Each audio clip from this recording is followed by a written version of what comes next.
welcome back to this week's episode of Outside the Arena with Mac and Griff. I'm Griffin Senek, joined by my co-host Mac Rommel, and today we're bringing you an NFL-themed episode. We're going to be talking a lot about the NFL. This past week in the NFL was quite crazy, to say the least. A lot of signings, a lot of franchise tags going on. Great to see guys like Dak Prescott get his big deal finally from the Dallas Cowboys. So I'm excited about that. We're going to touch on that. But first, today, we are going to do our second mock draft. Each of us have once again done 15 picks. Maybe next time we will go more for a 32-teamer or something like that, or we'll do 15, and then we'll post the rest of ours somewhere else. But today, we're doing another 15-team mock draft with trades, of course, our second one of the season. Super excited for that. And then also, before I flip this one to Mac for his mock draft, this next week is going to be a big one. NFL free agency officially kicks off, I believe, Wednesday, if I'm not mistaken. Yep. As well as March Madness, I believe, begins on Thursday or Wednesday. Yeah, one Wednesday. of those 2 days. Wednesday. So expect a lot of second channel videos. We're definitely going to want to cover the NFL and probably the initial signings there over on OTA clips, maybe even a main channel thing. I don't know. We'll figure it out. But like we said, March Madness, we want to do at least. We'll work on maybe even daily uploads for the second channel on March Madness. We'll figure it out. Obviously, Big Ten, all the major conferences are playing their tournaments right now. I was just watching the Ohio State game. They had a big win over Michigan. When you're seeing this, it'll be a day of the championship game. So good luck to the Buckeyes on behalf of both of us. But Mac, I've done a lot of talking, so I'm going to flip this one to you. Kick us off with your mock draft, I guess. Everyone, my mock draft 2.0. Things are a little bit different here, some different trades, so I'm excited to get into it. But first overall pick, it's obviously Jacksonville Jaguars. Some team needs. I had to switch up the format, copy Griffin a little bit from last week. Obviously, quarterback team, obviously the biggest team need, and where most people think they're going to end up going and picking with the first overall pick. Then cornerback, safety, wide receiver, and edge. So a lot of team needs here, but it's pretty obvious what the Jaguars will be doing with this first overall pick. I have them picking Trevor Lawrence. Obviously, a lot of people have him as a generational talent. And as Griffin and I will keep saying, we don't think he's that highly touted. We don't think he'll come out to be that generational player that everyone seems and thinks he will end up being. But he's going to be a good player and a great player for the Jaguars to build around. You get him some help, hopefully with some later picks and even in free agency. And Trevor Lawrence could be set up greatly and have a great season in this Jaguars offense in 2021. My second overall pick, the Houston Texans via the New York Jets. Whoa! So obviously, right now, I have the Jets trading for Deshaun Watson. And I think my next mock draft, I'll choose a different team. That may be something interesting to do, a new team trading for Deshaun Watson every mock draft. So right now, the Texans pick with the second overall pick. Obviously, cornerbacks in need, defensive line, wide receiver, linebacker, and tight end. But you just traded Deshaun Watson, so quarterback is going to be that big need for the Texans. You go out, you get Zach Wilson, who a lot of people think is going to be that next Patrick Mahomes, that next Russell Wilson type of player. I don't think he's going to be that good, especially after that his 1 year really of actually having a good season before this season. He wasn't even considered the starter for BYU, but he burst onto the scene, had a great season, making all these miraculous plays that no other quarterback can make, which is why he's drawing those types of comparisons. So Zach Wilson is a Houston Texan and the future of the franchise. And now with the third overall pick, I have another trade. The Carolina Panthers trade up with Miami. They want to get that quarterback in the future, but Mel Kiper's book almost. Team needs linebacker, tight end, quarterback, and edge, and I have them coming up for their guy of the future in Justin Fields. You're imagining this offense: Justin Fields, Christian McCaffrey, DJ Moore, Robbie Anderson. If you pick up some guys in free agency, you can fill up that tight end spot and a little bit on the offensive line, and this offense will be explosive. Justin Fields, obviously a guy we're really high on as Ohio State fans, especially that Clemson game really proved it to me, and I think we're going to keep coming back to that point over these next few mock drafts. Is that toughness he showed was incredible. It's something you won't see from any of these other quarterbacks, and the difference between Fields and some other quarterbacks like Dwayne Haskins coming out of Ohio State, a lot of those guys were busts, and I think Justin Fields has the toughness and the effort that all these other guys haven't had. And I think that's what's going to make the difference for Justin Fields when he's playing in the NFL. And now with the fourth overall pick, the Atlanta Falcons. Team needs are edge, cornerback, safety, running back, and offensive line. I couldn't add a defensive tackle and linebacker that I can't do them dirty and get them an entire new defense. So Atlanta Falcons, I have them selecting a quarterback also in Trey Lance. You saw what he did in his pro day. He was great, making some great throws that were questionable when he was playing in regular games, like that one deep throw on the left side of the field on the sideline. That was an amazing throw by him during his pro day. But the Falcons, I'm going to keep saying this, and this is a team that I think I won't be surprised if they reach on one of these defensive players like a Patrick Surtain, a Micah Parsons. It's just the type of team that I could see doing that. But right now, with Matt Ryan, he's getting older and up there in age. Trey Lance is a great player who could come and sit behind him. And that's what a lot of people think he should do. So he could become elite in the next few years. He could sit behind a great quarterback, develop, and then in a year or two, when Matt Ryan's contract is a little bit too expensive, you clear his cap and get rid of him, and Trey Lance could come in and fit right in with some wide receivers like Calvin Ridley and Julio Jones. So I think Trey Lance would be a good quarterback of the future and a good selection here for the Atlanta Falcons. Next up, the Cincinnati Bengals. Obviously, tackle, guard. You need to protect Joe Burrow, and I think that's going to be a consensus point here. I'm stumbling on my words here, but obviously, cornerback, edge, and wide receiver also are team needs for the Bengals, and I have them going Penei Sewell. I mean, this is going to be a generational tackle. I think him and Rashawn Slater are some great players here that the Bengals could pick up to protect Joe Burrow after his injury last year. Penei Sewell, great tackle, a great pass blocker, a great run blocker. So overall, Bengals are going to be getting an amazing talent here with Penei Sewell on the offensive line. And now, before you keep going, I just want to say, I swear we've pronounced that guy's name different every single time we say it. I've said Penei Sewell, Penei Sewell, Penei Sewell, like every possible way. We use that. Penei, I think that's a new one for us. So Penei Sewell will be how we refer to him today. Yep. So number 6, the Philadelphia Eagles, obviously, number 1 overall need in that wide receiver position. The past few years, they've taken wide receivers. They haven't hit on really any of them. Last year, they took Jalen Reagor over Justin Jefferson. So obviously, that's going to be a big need for the team. Linebacker also, cornerback, safety, and edge. And the Philadelphia Eagles, with the 6th overall pick, select Ja'Marr Chase, I believe, who is the best wide receiver in this year's draft. They can't pass up on him. You can't go defense. You can't get fancy here. You got to take the best player available at your most needed position. Ja'Marr Chase, he'll fill in, and I think him with Jalen Reagor at the number 2 receiver spot, I think that would be a great duo, and I think it would help develop both these young receivers into stars in the NFL.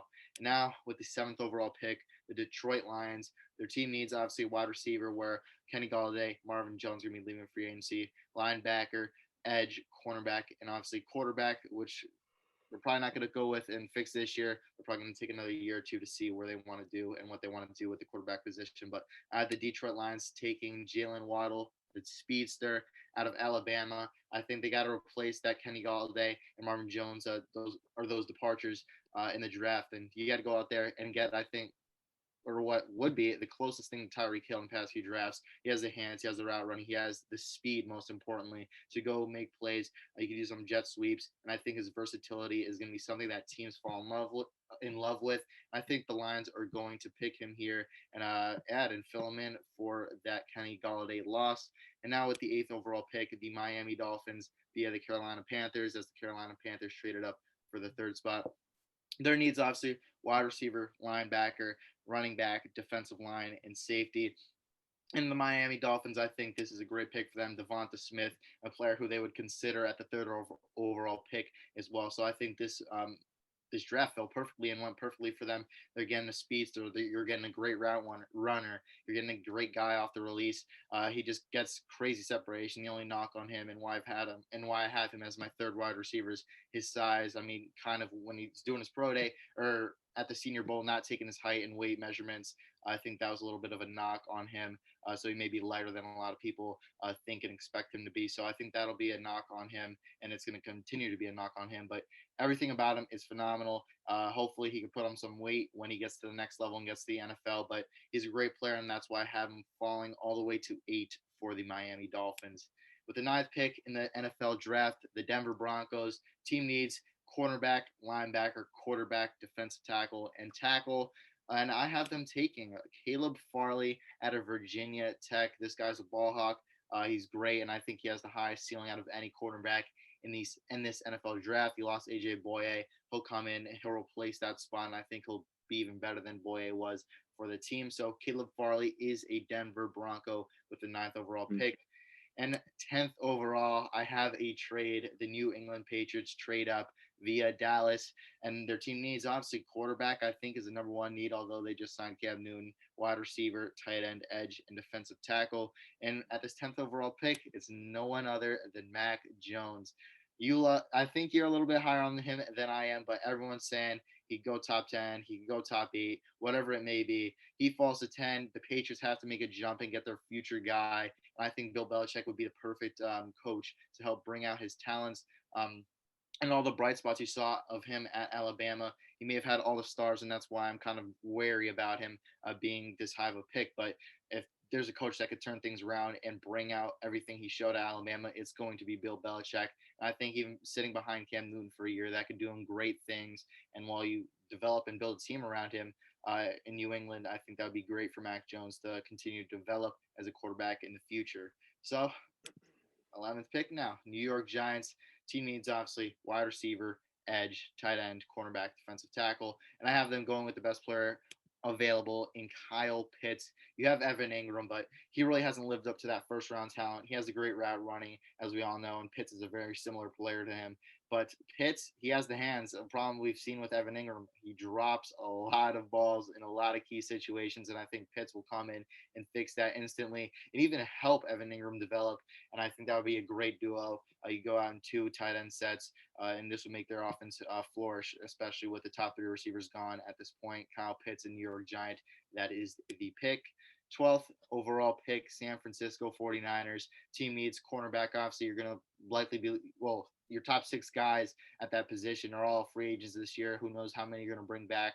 And then number 2, offensive line. You have Trent Williams. You're going to try and re-sign him. But will that happen? I'm not so sure. Quarterback is 3rd. Obviously, everyone knows about the kind of controversy that we've seen with Jimmy Garoppolo. And then safety and running back is my 4th and 5th needs for the team. But I got to give him the best tackle available in Rashawn Slater. I said tackle, but he's really just an offensive lineman in general. He could go play any position on the offensive line. And really, the only thing I have to say about this kid is he locked up Chase Young, and I think that's all you need to know about how good this man is. And he really is deserving of more than just the 12th overall pick, but I have him falling here to the San Francisco 49ers in this mock draft. Number 13 overall is the Los Angeles Chargers.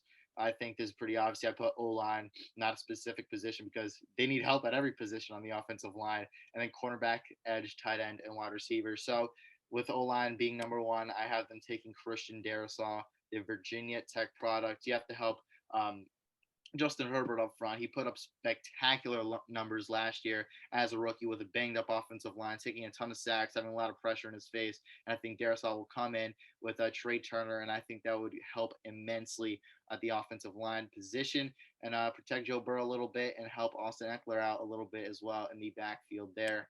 And now 14th overall, the Minnesota Vikings. Team needs, obviously, edge, I think, is number 1. Defensive tackles, number 2. O-line, number 3. Safety, 4th. And cornerback, 5th for me. I have them taking Kwity Paye, the Michigan man, here with the 14th overall pick. He has everything you want in an edge rusher. He has the size, he has the speed, he has the athleticism. It's just he's a little bit raw right now, but the upside is great, and I think that's what the Vikings will want from a defensive edge rusher. So this will be a great pass rush group for the Vikings if you get Kwity Paye or anyone else here that's a defensive end. So Kwity Paye, a Minnesota Viking at 14.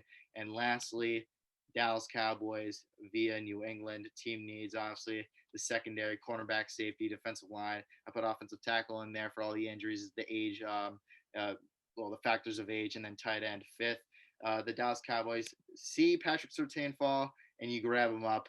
This is the Alabama product. Of course, he falls to your Cowboys. Of course. I was thinking of taking. I prefer J.C. Horn, but the more realistic thing is Patrick Surtain. So Patrick Surtain is a Dallas Cowboy. You had Trayvon Diggs and Patrick Surtain, both Alabama products, both play together. You have a technically sound corner. You have a playmaker with Trayvon Diggs who would go up and get the ball. And I think this would be a nice young duo who's familiar with each other that will really help out that secondary now with the 15th overall pick. So Dallas Cowboys get their second Alabama corner in 2 years in Patrick Surtain.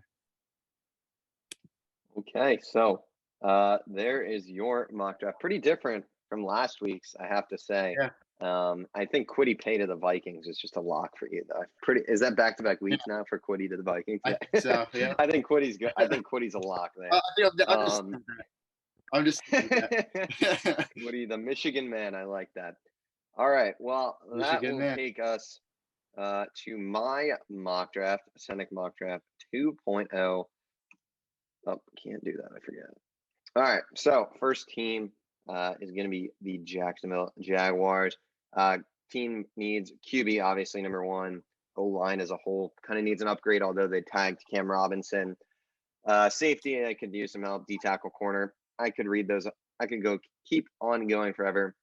And like Max said, and like I said in the last one, it's going to be Trevor Lawrence here. I'm not as high on him personally as all the experts are. Yep. I just don't believe he's a generational talent. To me, a generational talent is someone that, I don't know. I just don't think, he's a generational talent. I think that's a stretch for him.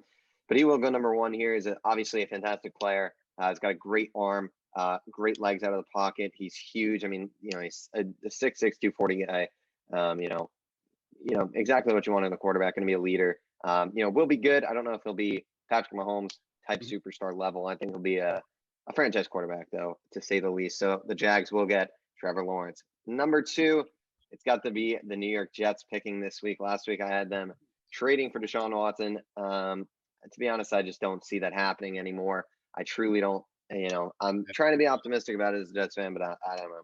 So team needs for me, receivers at 1, quarterback at 2. I think it's evident that it's time to move on from Sam Darnold. From what they've heard, I just don't think Sam Darnold has any chance to be the starting quarterback next season. O-line at 3 needs a huge upgrade. Cornerback needs help and edge as well.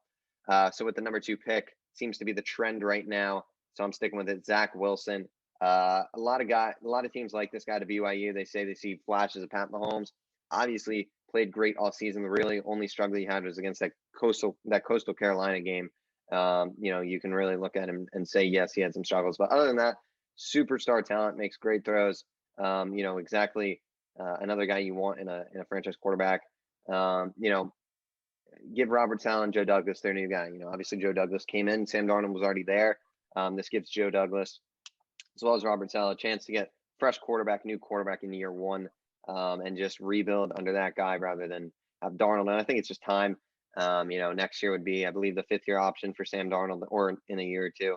And then the money's going to start getting expensive. So I think it's a new start. Get another guy on a rookie deal. The Darnold experiment didn't quite work out, but Zach Wilson, sure to be a superstar in the making. Next team, the Houston Texans via Miami. So this basically equates to, I have them trading for Deshaun Watson. Tua Tagovailoa will be heading back to Houston as well. So for me, Houston Texans guard and O-line as a whole, they really need. Obviously, they have Laramie Tunsil. There's rumblings they might trade him. And outside of Laramie Tunsil, the O-line is garbage. So they need a big upgrade there. D-line as a whole now needs a lot of work. Safety needs help. Quarterback, I believe, would be a team need, even with Tua. I'm not sold on Tua. I actually said back in an episode during the regular season after, I forget what game it was. It might have been one of the games where Fitz came in. I just am not sold on Tua right now.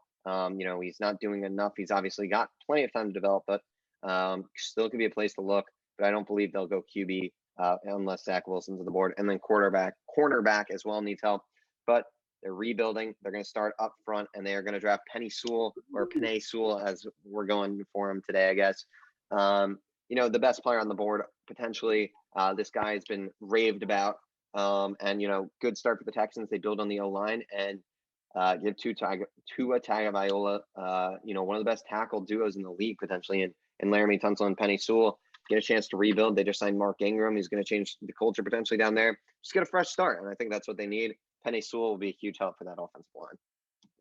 Carolina Panthers, once again, I have trading up to number 4 via the Atlanta Falcons. Like Mac did in his draft, this team's hungry for a quarterback. I don't believe they'll get Deshaun Watson. So I just see them trading up here. Team need quarterback, guard, whatever. They're taking a quarterback if they're trading up to 4. And I also, for the second consecutive week, have them taking Justin Fields. I just like the fit a lot there. I think it works. You surround Justin Fields with a lot of weapons.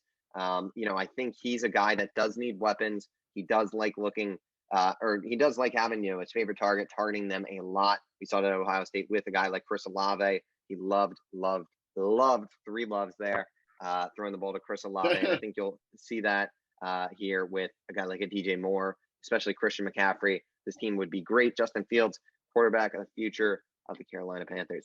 5th pick, the Bengals. Obviously, last week I had them, or 2 weeks ago, I had them taking Penei Sewell at number 5. Not going to be able to do that this time. Offensive tackle is still a big need. Linebacker, another need. Guard as well. Edge and tight end. But I have the Cincinnati Bengals taking Kyle Pitts. I think this is just the correct pick at this spot. Kyle Pitts is a superstar talent, potentially one of the best tight ends we've seen in the draft in years. And, last week I had him falling pretty far, but I think if the Cincinnati Bengals pick and, Penei Sewell's off the board, I think Kyle Pitts is going to be the pick. You look at that tight end group last year, it was like Drew Sample and a bunch of other bums. I mean, they got, CJ Uzamoa or whatever his name is. He might be healthy, but I don't care. Kyle Pitts is a generational talent. Give Joe Burrow some more talent. Address the offensive line. In free agency, it's a deep tackle draft as well. They'll be able to get some other guys later in this draft. So I'm not worried that they won't be able to get line help, but I do believe that you cannot pass up on Kyle Pitts at this point if Penei Sewell is not on the board. I think the Bengals have to draft one of those 2 guys.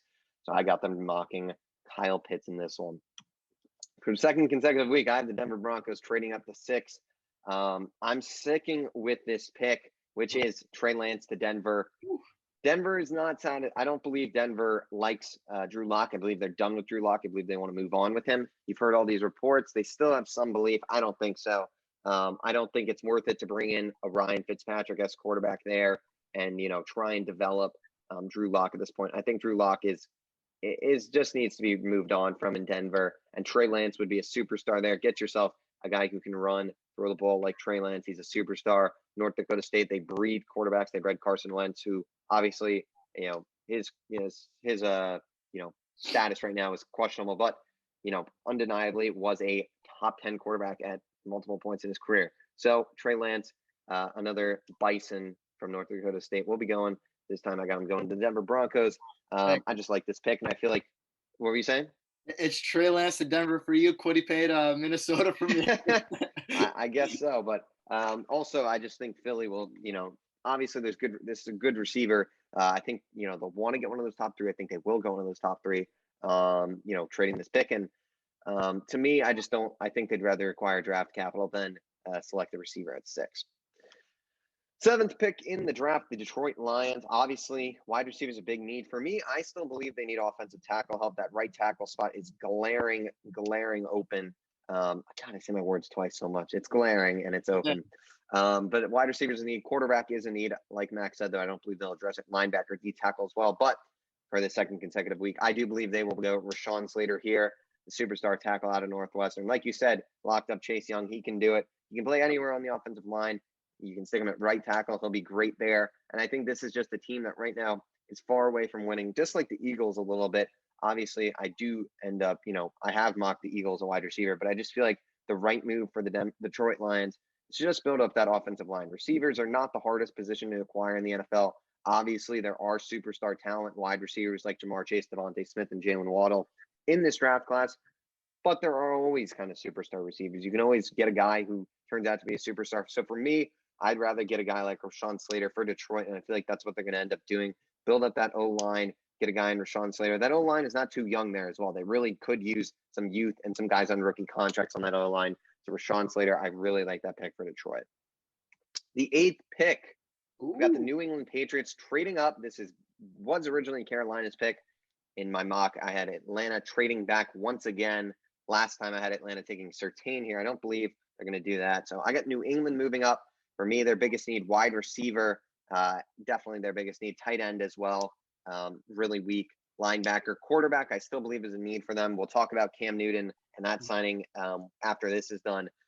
Still a need in my eyes, and D tackle as well could use some help. But I have the New England Patriots trading up to select Jamar Chase at number 8. I like this move for New England. I think they really want a star receiver, and I think for them it's going to be worth it to trade up. They've got players they could potentially deal, and I think the Atlanta Falcons, I really think it could be valuable for them to just keep getting draft capital. I think that team needs draft capital. If you trade back twice, you're going to get a boatload of picks for the future, and I think that's going to be super valuable for them. They don't need a receiver here, and that's kind of where this draft starts the trend for me at this point. So I got New England trading up. They get Jamar Chase, a superstar receiver. For me, will be the first receiver off the board. Last time, I believe I had Devonta Smith going 3 to the Dolphins. Obviously, that's changed in this one, but I believe Jamar Chase, generational talent, will go number 8 to New England in a trade. Number 9, the Eagles picking here. Wide receiver is a big need for them. Cornerback as well, linebacker, safety, and quarterback I still think is a need there. Jalen Hurts, don't know what you're going to get, but I believe they will draft a wide receiver, and I have them picking Devonta Smith at number 9. Devonta Smith, the Heisman winner himself. Last week I had him, or 2 weeks ago I had him going 3. This time I do have him falling to 9 in this one. I just think for the Eagles, this is the right pick. Although Jalen Waddle is a super, oh my God, dude, superstar talent.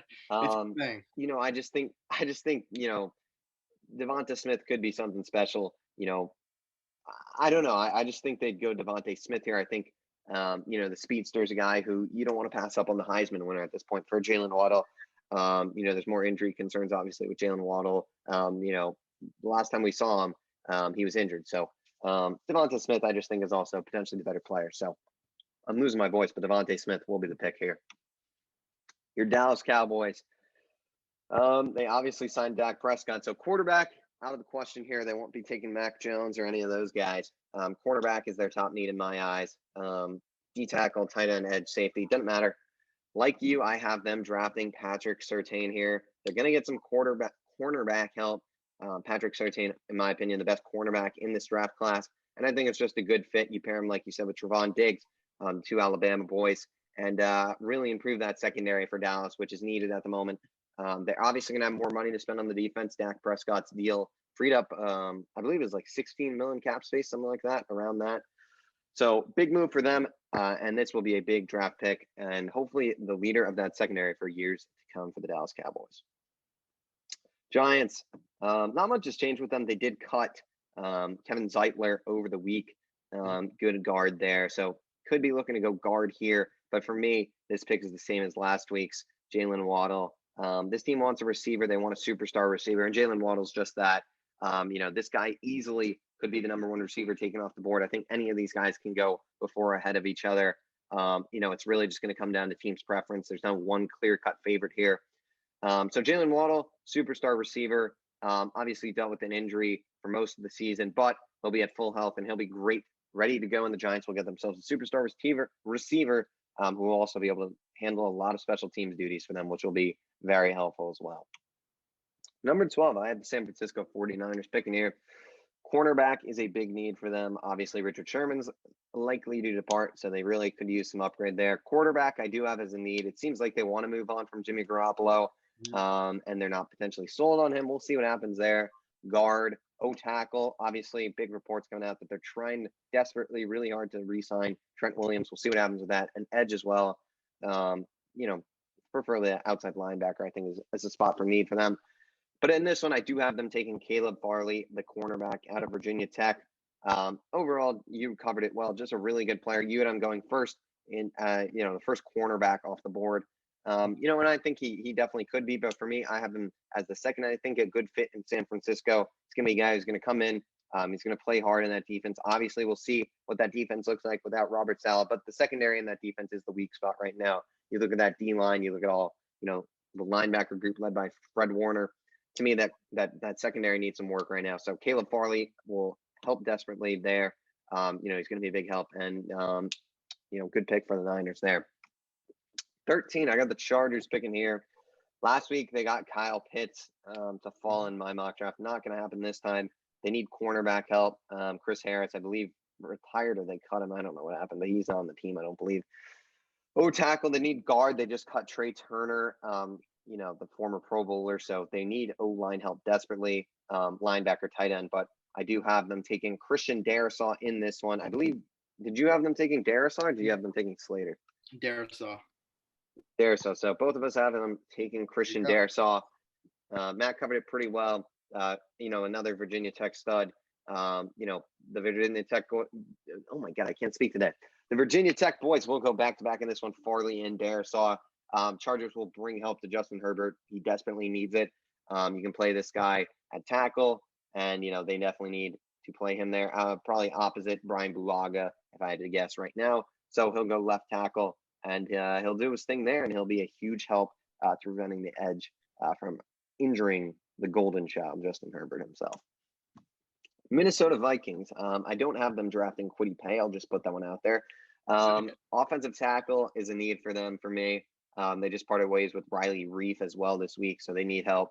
D-tackle, guard, cornerback, safety, just all some basic needs for the Vikings. They kind of have a lot of holes right now, but I do have them for the first time in one of our mock drafts. Alijah Vera-Tucker will be off the board. Good standout guard from USC. Interior, that O-line could use some help. So 100%, this is the right pick. I think he's the best offensive lineman on the board at this point if the 3 top tackles don't fall. So the first interior lineman to fall off the board, I have Minnesota going with Vera-Tucker here. And the last pick, the Atlanta Falcons finally make their selection. They trade all the way down from 4 to 15. Edge, linebacker, halfback, O-line, quarterback, cornerback are the needs for me. So I have them going with Mac Jones, the quarterback out of Alabama. You've heard a lot of rumblings about the Falcons wanting to go quarterback. And I feel like while they do want to draft a quarterback, I feel like a better move for them is to draft a quarterback, but also gain some draft capital. I feel like that'd be better investment for them. And this guy's going to sit behind Matt Ryan for a little bit. So I think Mac Jones is the right guy. People have raved about him. I'm not too huge on him. I know you said I'm probably a little bigger on him than you, which is probably true. But I guess not in this because I have him drafting the 15. Yeah. But I think the Falcons will draft him. He'll play behind Matt Ryan for a little bit, learn from Matt Ryan. Falcons overall, if they can draft Mac Jones, who some believe can be one of the top quarterbacks in this draft in the end, and gain a lot of draft capital, it would be a really, really successful draft. Threw in 2 reallys there, so you got to know it's successful. But that will do it for my mock draft. I'll try and stop the share. There we go. Oh my God, it's a lot of talking there when you do that. You just gotta catch your breath after that. So why don't you take it away from? All right, why don't you take it away? Lead us to wherever we're going next.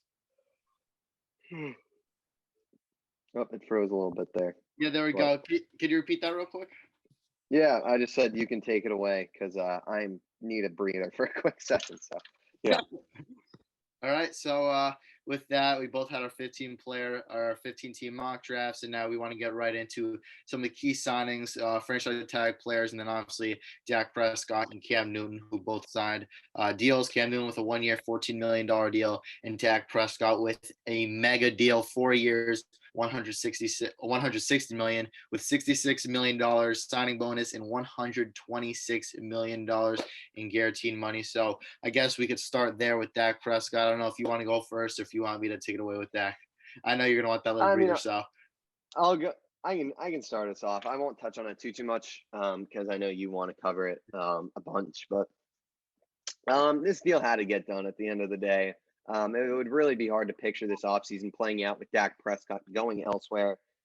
So yeah, it makes sense. Good move by the Cowboys. You're a Jerry Jones. Say if there's anyone I'd want to rip me off, it would be you, Dak. Which is cute and all, but they had to get this guy. He's a star quarterback, top 10 in the league without a doubt.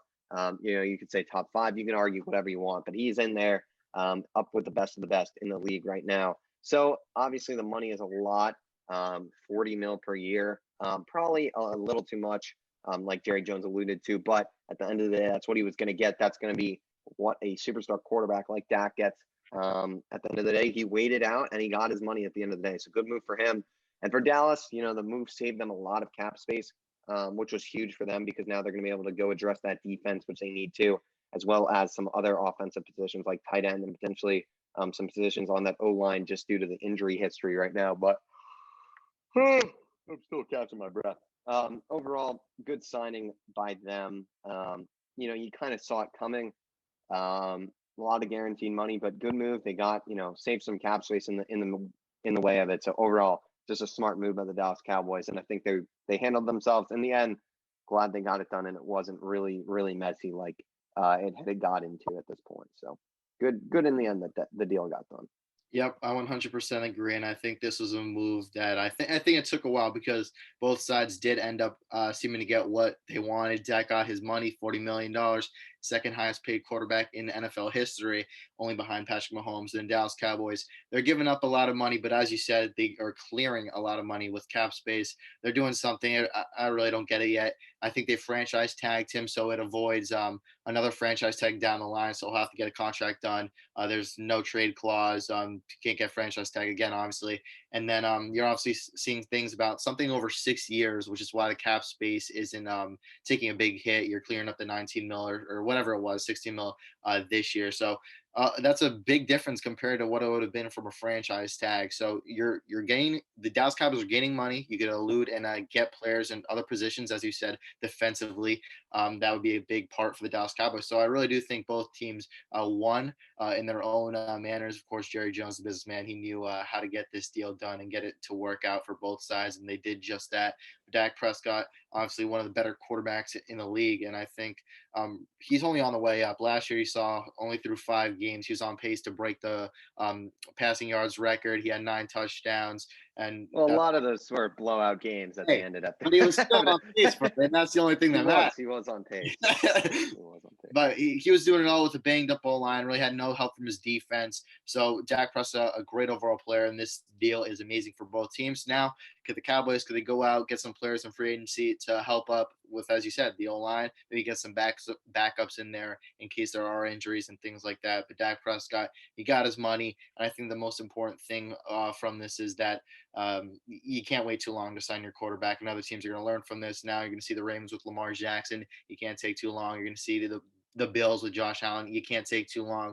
But then you're also looking at it like this: $40 million this year. In 2 to 3 years, this $40 million is going to look like nothing. The quarterback market keeps rising. And 2 years ago, we thought $30 million was an overpay, and now it's up to $40 million. So that just goes to show you how the quarterback market works. And I think in 2 to 3 years, this deal will seem like nothing compared to Lamar Jackson and Lamar Jackson. I was about to say Deshaun Watson, Josh Allen deals. Deshaun is already locked up. Yeah, like you alluded to there. But I like your point there that the market for quarterbacks is kind of crazy, and that kind of brings us to our next guy that we want to talk about, Cam Newton. 1 year, up to $14 million. I'll start since you just talked for a bit. It kind of surprised me. It seemed like the two sides were ready to part ways, and that the Pats it had come out that their number one quarterback that they wanted was Jimmy Garoppolo, and to see this was really surprising. It seems like, I guess, Josh McDaniels and Bill Belichick do believe in Cam Newton. They do believe that he has the tools to be the franchise quarterback potentially, and that he just needs weapons, and that's why you'll see. Obviously, I had them mocking Jamar Chase, and I think they're going to go after weapons in free agency as well, which I also, a little preview to that. Yeah. We're going to be talking about some free agent predictions, but I think this team is going to go out there, get Cam Newton some weapons. They have a great offensive line. That's unquestioned at this point. They just traded for Trent Brown as well. In a crazy week, that's kind of been forgotten about, but they basically gave nothing up for Trent Brown. Yep. He's going to come back and had so much success in New England. So you can really expect him to have a successful year there. So yeah, I like the move. They're protecting Cam Newton. I wouldn't say I like the move.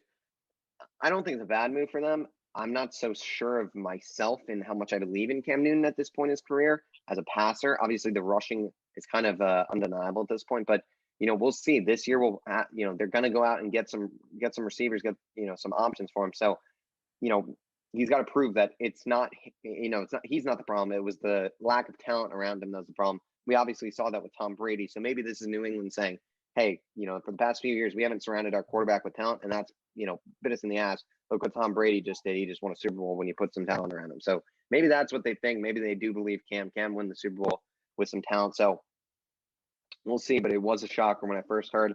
Money-wise, $14 million is not cheap, but it seems like that's just what the quarterback market is at this point, like you kind of just brought up. So I guess that's what you got to give him. But it is a hefty amount for a guy who, really kind of struggled in terms of the passing game last year. Yep, I completely agree with you. Excuse me. Had a little We're both gassed. We need some water. had a little something. I mean, I don't know what it was, but Cam Newton, he had the 1 year, $14 million. I mean, right when I heard that, it was a surprise, and honestly, I didn't really know much about it until I was getting ready to do this podcast with you. But he's only getting a base of $5 million, and the other 9 million are going to be from incentives for like making the That's Pro true. Bowl, making the playoffs, All Pro, Super Bowl MVP, and things like that. And last year, he only earned half of his deal for it was $7.5 million. I believe he only earned around $4.7 million or something like that, or $3.7 million. So obviously last year didn't really pan out for him, and really throughout the season, that's why I kind of even think that was slightly an overpay for the Patriots. 8 touchdowns, 10 interceptions in 15 games. I know you said the talent, that's a problem that's around him, but I mean, you're putting any other quarterback in there, and I think that they're not going to do that bad in the Patriots system with Bill Belichick and Josh McDaniels. That was just kind of a surprise to me that they would re-sign him and even give him that much of an incentive after his performance last year, and especially after you said about Jimmy Garoppolo, and that's the quarterback that they wanted. This was a big surprise for me, and I really don't think that Cam Newton will be the future of this franchise. I'm not really sure what the Patriots were thinking, but right now I'm not really sure my thoughts of it, because Cam Newton, obviously coming off his injury, this was his first year back. He doesn't have the talent, but he's proven to do it once before in 2015, where he made that Super Bowl run. Although they did lose to the Denver Broncos, he's done it before, and hopefully that's what the Patriots are thinking he can get back to if they do surround him with some talent. Yeah, it was a shocker, but we'll see what happens. Only time will tell. And that'll take us to, I believe, the last big quarterback we're planning to cover before we hit the franchise tag. Yep. Tom Brady, signs an extension with Tampa Bay. He's going to still be playing through his age 45 season. It's ridiculous at this point. Crazy. I don't understand it, but the move saves 19 million in cap space. It's hard to comprehend this stuff when you really think about it. You're proving me all wrong. these signing bonus. This signing bonus stuff just does not apparently apply anymore. I didn't, when I heard the signing bonus didn't affect the cap, I was like, well, that makes no sense. Why would, guys are just going to start getting signed to just signing bonuses and Yeah.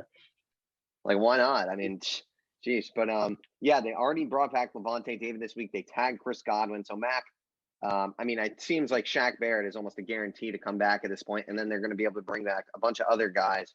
I mean, what are your thoughts right now of what they're doing in Tampa Bay? And they're bringing the whole squad back. They've already got 2 of the 3 main guys, basically. I mean, this is crazy. I mean, it blows my mind. The entire reason for why I hated the Buccaneers this season was because I thought they were just going to be this 1-year wonder, 2-year wonder kind of thing. And now look what they're doing. They're proving me wrong. I mean, this isn't even just going to be 1 or 2 years. Tom Brady's definitely going to play past 45 years of age. I mean, there's no doubt about that. And I think it's contract 40 years with three voidable years. So, I mean, there's no doubt in my mind that I think he's going to come back and play for Tampa Bay. You lock these guys up long term. Levante David, you have him 2 more years. You're going to probably have Shaq Barrett for multiple years again, too. Chris Godwin, you're going to probably sign him to a long-term deal next offseason. But saving $19 million in cap space off of this from Tom Brady, I mean, Tom Brady just wants an 8th and 9th ring. It blows my mind that this team is willing to work together like this, because, I mean, I don't even know what to say. Name one other team that would have all these players willing to restructure contracts just to keep the same squad together and try and run it back for another Super Bowl. There's no other team that's going to do this, but Tom Brady, coming off of an insane season where he had 4,600 yards, 40 touchdowns at 43 years of age.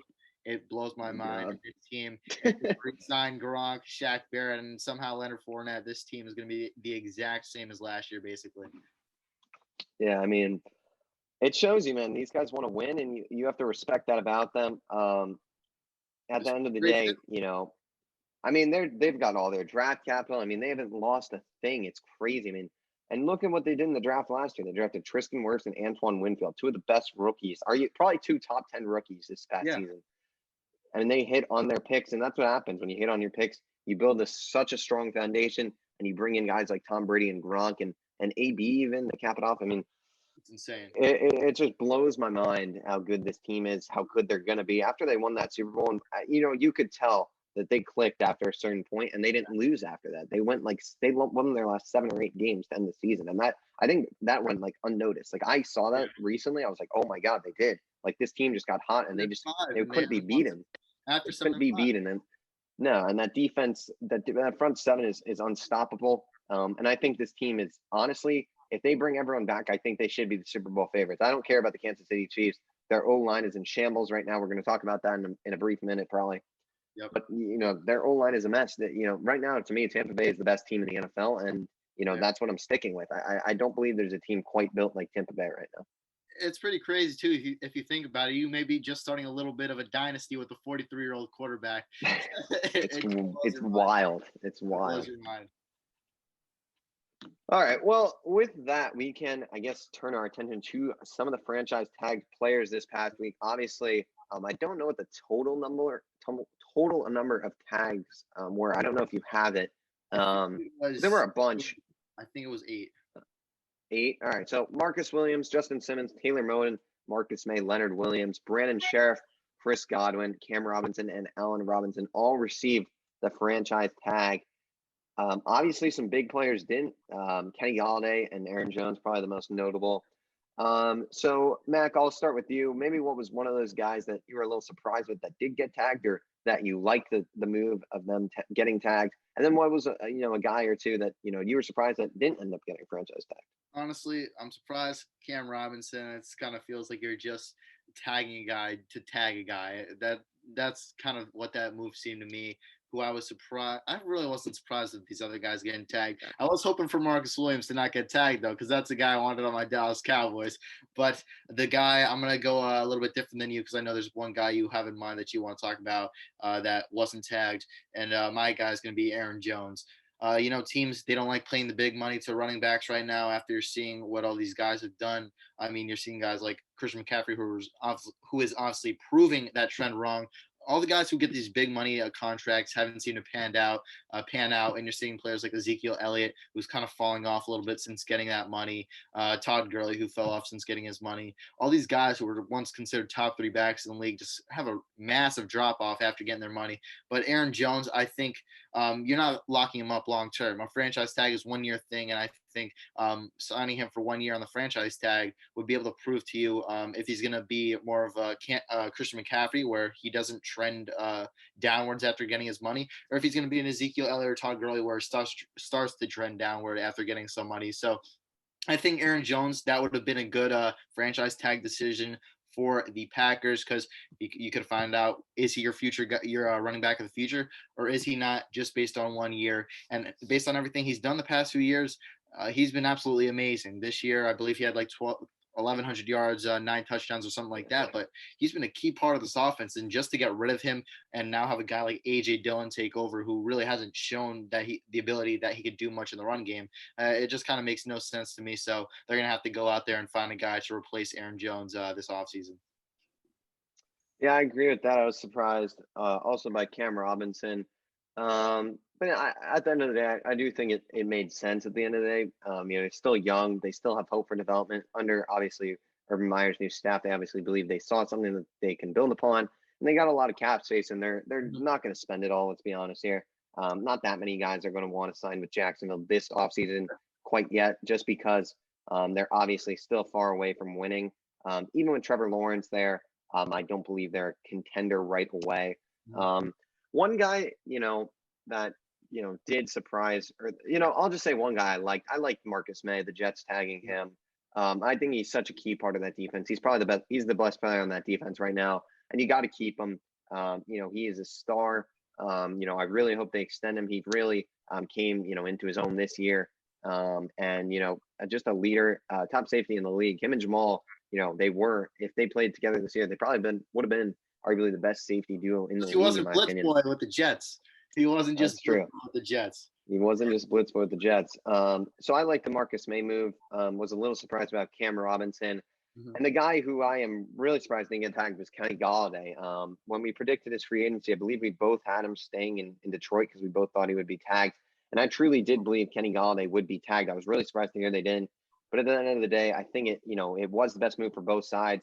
I don't think he would have re-signed long-term in Detroit. I just don't think that's what he wanted. But now, a guy like him hits the open market. It's really exciting to see, where he's going to end up. Will he sign with a team like the Giants, the Jets, a Jaguars, a Dolphins team? I could really see any of those 4 teams being in play for him, as well as a bunch of other teams, obviously.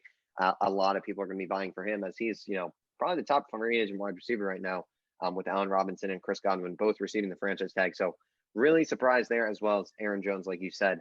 I was surprised at the end of the day because it did sound like the Packers wanted to keep him, Yeah. but maybe they still have hope to work at a long-term deal. I don't know, but I was surprised the Packers didn't franchise tag any of their star players. Aaron Jones, Corey Linsley, another guy who we're going to talk about in a brief moment. I was surprised. So that kind of covers it for the franchise tag. But overall, I think a lot of the expected guys like Justin Simmons, Leonard Williams, they all got their tag. Leonard Williams will get a big deal soon. Brennan Scherf staying in Washington. So those guys are all doing their thing, getting the tag. Hopefully some of them can work out long-term deals. And with that though, once again, we'll be predicting some more free agents. 6 free agents we got on the sheet today. So Mac, which one do you want? And whichever one you do want, why don't you give us your prediction for them? You know what? Let's start with my guy who did not get his franchise tag, Aaron Jones. I have him going to Miami, the Miami Dolphins. I think this would be a great fit. The Miami Dolphins last year really had no rushing attack. They were the worst in the league statistically. And Aaron Jones, he's a proven runner and a proven pass catcher, and I think that's what makes him so special. You'll be putting him in a Miami Dolphins offense that if they do this, if they get the Sean like you have them, I mean, this would be pretty potent. But if not, if you build up that offensive line a little bit this offseason, I think Aaron Jones will flourish in this offseason. Not in this offseason, this offense, excuse me. So they obviously have the money to sign the big names. And last year, 1,100 yards, as I said, on 201 attempts, so 5.5 yards per carry, 9 touchdowns in the passing game. He was still pretty good, 47 catches, 355 yards, and 2 touchdowns. So this is a guy who get it done everywhere, passing or catching the ball and running the ball. So if Miami Dolphins get him, I think this will help greatly in the development of Tua Tagovailoa.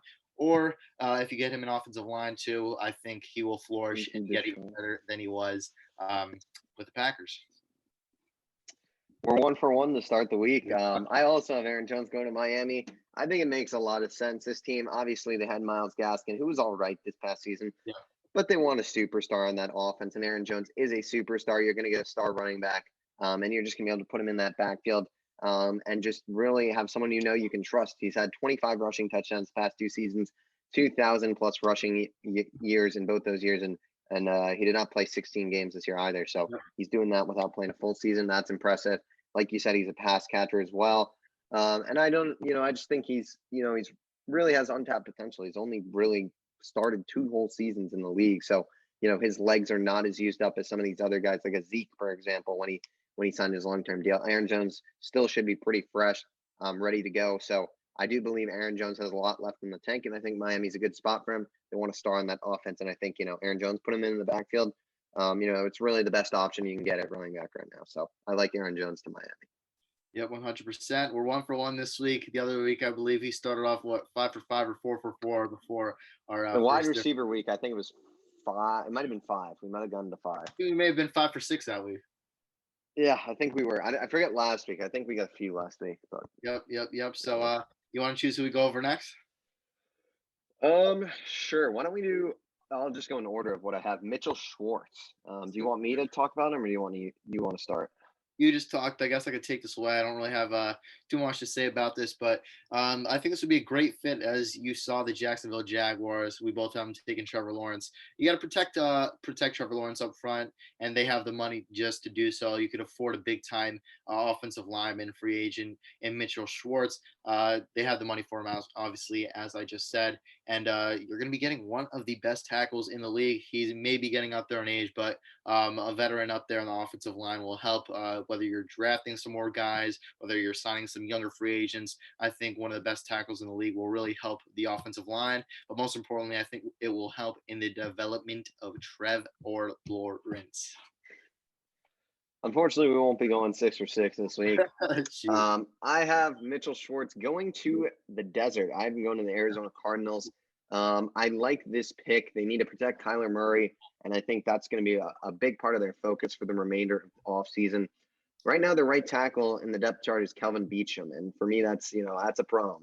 It is. The defenders are going to be going to the beach and relaxing on Kelvin Beachum. So, I love that. Mitchell Schwartz. Are we sending that Mitchell one to Schwartz. ESPN? Are we sending that one to ESPN too? I think more NBC. That's more NBC's Okay. alley.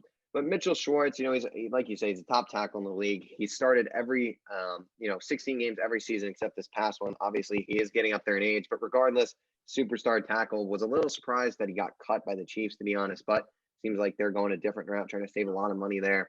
So at the end of the day, you got to make some sacrifices. They made one with Mitchell Schwartz, but he will be great. I think if Arizona can assign him, you had him and JJ Watt to your lines on your both of the sides of football, and you really got better this offseason.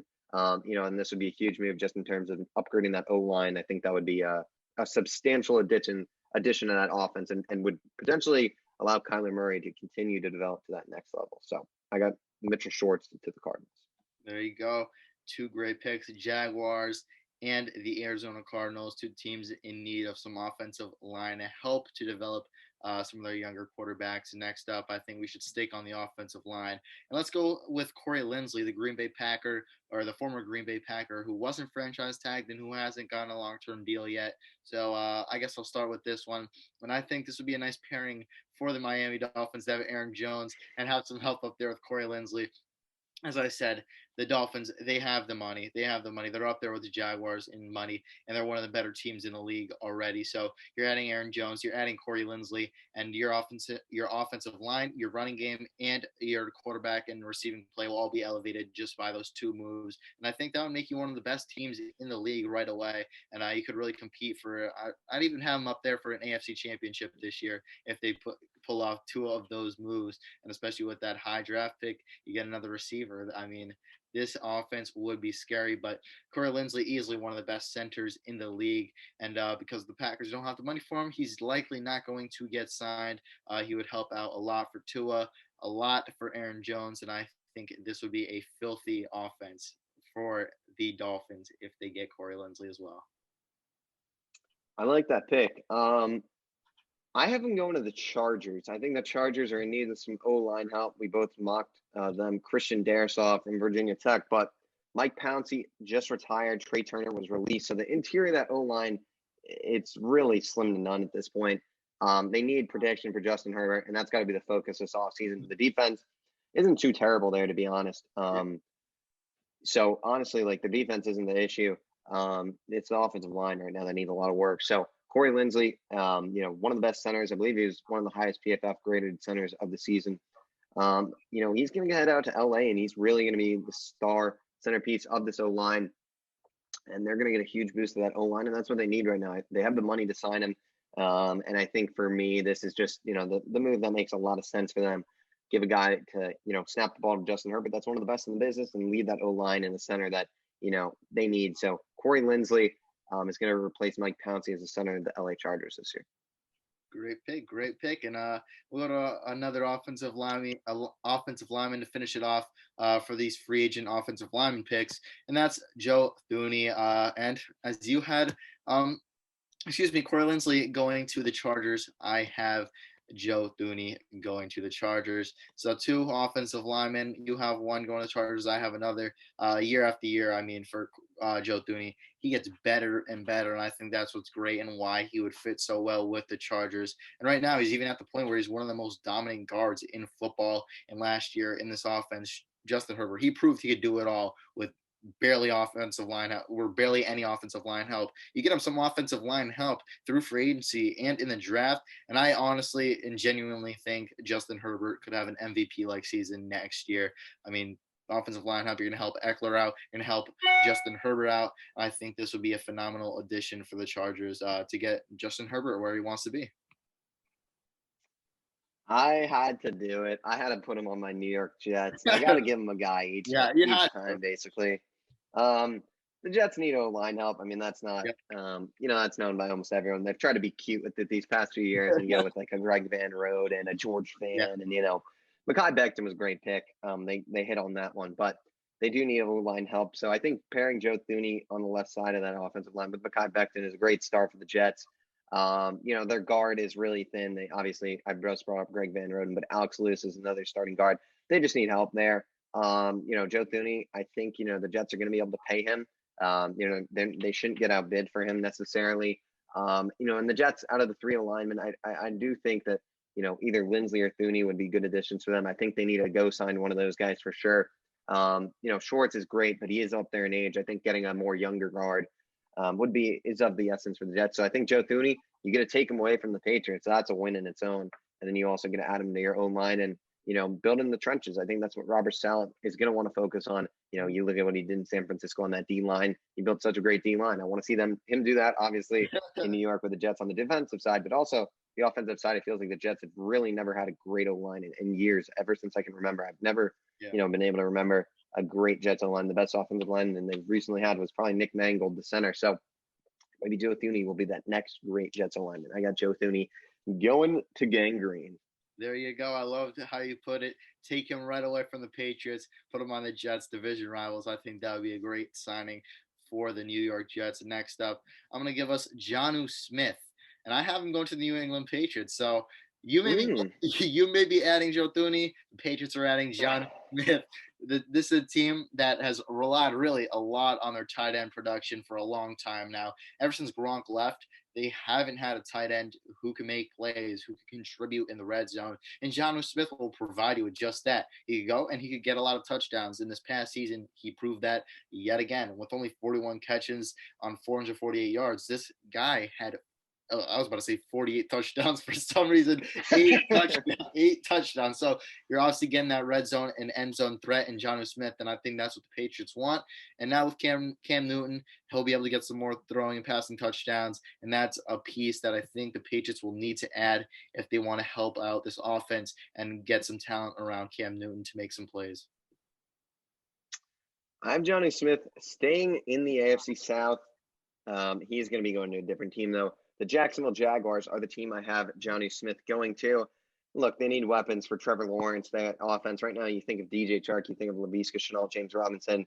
They're good weapons. I think James Robinson might be the best out of those three, but he needs someone that's going to be a solid, consistent guy for him. And I think Jonnu Smith will be that guy. I don't think the Jaguars are going to go out and splurge necessarily on tight end, and I think Jonnu Smith is their kind of smart way of doing that. I don't think he's going to be cheap by any means, but I do think that Jonnu Smith will be cheaper than some of these other guys, like the next guy we're going to talk about, Hunter Henry. So I really like this move for them. They need to give Trevor a consistent guy that he can grow with. Jonnu Smith is still very young as well. He's not up there in age like a Rob Gronkowski is, who's more like 32, I believe now.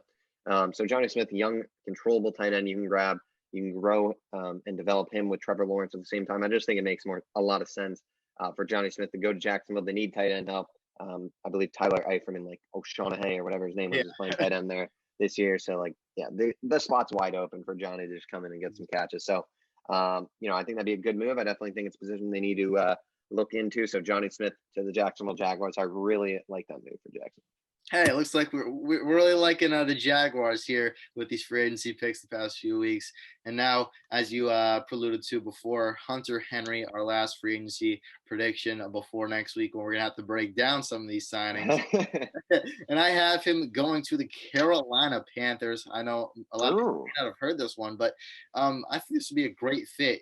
You're putting him there with DJ Moore, Robbie Anderson, Christian McCaffrey. And then no matter who the quarterback is, if it's Teddy Bridgewater, you go out and as we think would be a great fit for this offense and Justin Fields. I think this offense would flourish.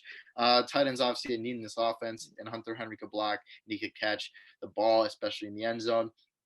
The only knock on him I really have is he's had so many injuries throughout his career. He really hasn't been able to live up to his potential. As everyone thought a few years ago, he was one of the best tight ends in the league, but injuries have kind of ruined him and taken that away from him, that title away from him. So hopefully he goes to Carolina.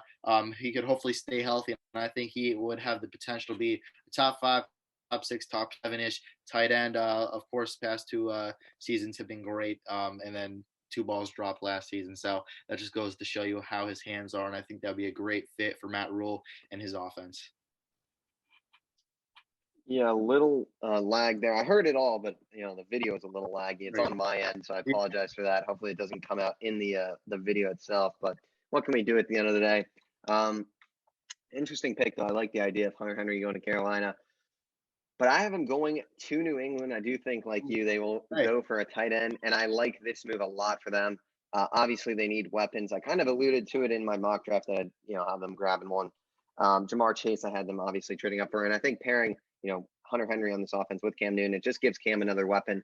And, I was, thinking about it. Cam Newton, you look at his time in Carolina, his main target was Greg Olsen there at tight end. And right now, he did not have that last season with Ryan Izzo and Matt LaCosse in, New England. He didn't have that superstar tight end that he can go to. Hunter Henry, they can pay him. They have the cap space to give him the money. So I think Hunter Henry for me is a great pick for them, a great signing.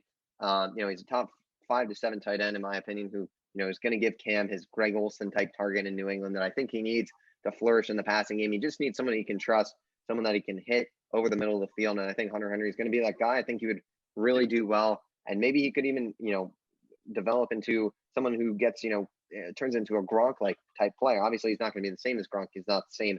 No one's the same as Gronk. There's no player like Gronk. But if he can, do like 75% or 50% of what Gronk was in New England, you've got a really, really good tight end there. Two realies, he could be really good. If he's two of something, if it's two realies, two goods, it's going to be amazing. He's got superstar potential. But I do like Hunter Henry in New England. I think it'd be I don't like it as a Jets fan, obviously, but I do think it'd be a good fit for the Patriots. And with that will do it for our 6 free agency players right there. That was a lot of NFL right there. I mean, that was at least an hour of talking about the NFL. Yeah. This next week's going to be even tougher. We're going to be pretty busy. We got free agency, all these signings, and then the key thing, we're going to start doing March Madness, hopefully every single day. Your boys, we may not be the biggest college basketball fans and may not know as much about it, but we will be on this grind, and I know we will have some headaches trying to prepare for some of these episodes. So be ready for that. Yeah, I mean, definitely stay tuned with that. I mean, next week for sure. I don't know if we'll do it before, but the brackets will be released, in the next coming days. So I don't know if we'll film it for an OTA Clips or whatnot, but maybe we will on next week's episode of Outside the Arena do our bracket. Even though the tournament will have gone underway, we'll just give you guys our bracket for our prediction for that. We have to hold up the sweatshirt of who will have finishing and winning it all. Hold up the sweatshirt. I like that. Yeah, we'll see. I mean, it'll be interesting. Obviously, the conference tournaments are going to be coming to a close tomorrow, I believe. So it'll be great. But we are super excited. Going to have a lot of people, interesting people, to talk about March Madness with, and I think it's just so great. I mean, you can not know college basketball and you tune into March Madness, and all of a sudden you know everything. So we will definitely be knowing what's going on. We'll be watching all the games. So I'm excited. I'm super excited for March Madness.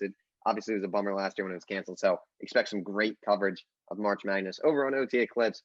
So like we've said, go subscribe there. We'll also still do a normal podcast. I don't know what it'll look like next week on this channel, to be honest, but we'll have plenty to talk about. So I'm not worried about it. Yeah, exactly. We always figure it out. And with that, you think we're all good? We're all set? Yeah, I think you can wrap this one up. I am tired of talking, to be honest. It's been a long episode. Yeah, so I guess we're both a little bit gassed, but everyone, as always, thank you so much for watching. We always appreciate it. We hope you all stay safe.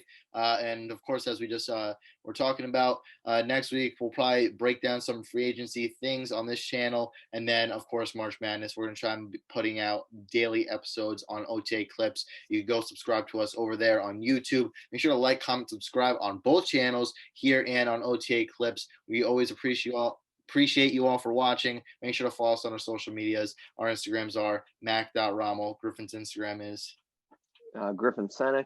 Our podcast Instagram is Outside the Arena Podcast. Make sure to go follow us there, and please feel free to reach out with any ideas you guys have, or if you guys know anyone that would want to come on, including yourselves. We would love to hear from you guys, and we will see you all next week on Outside the Arena.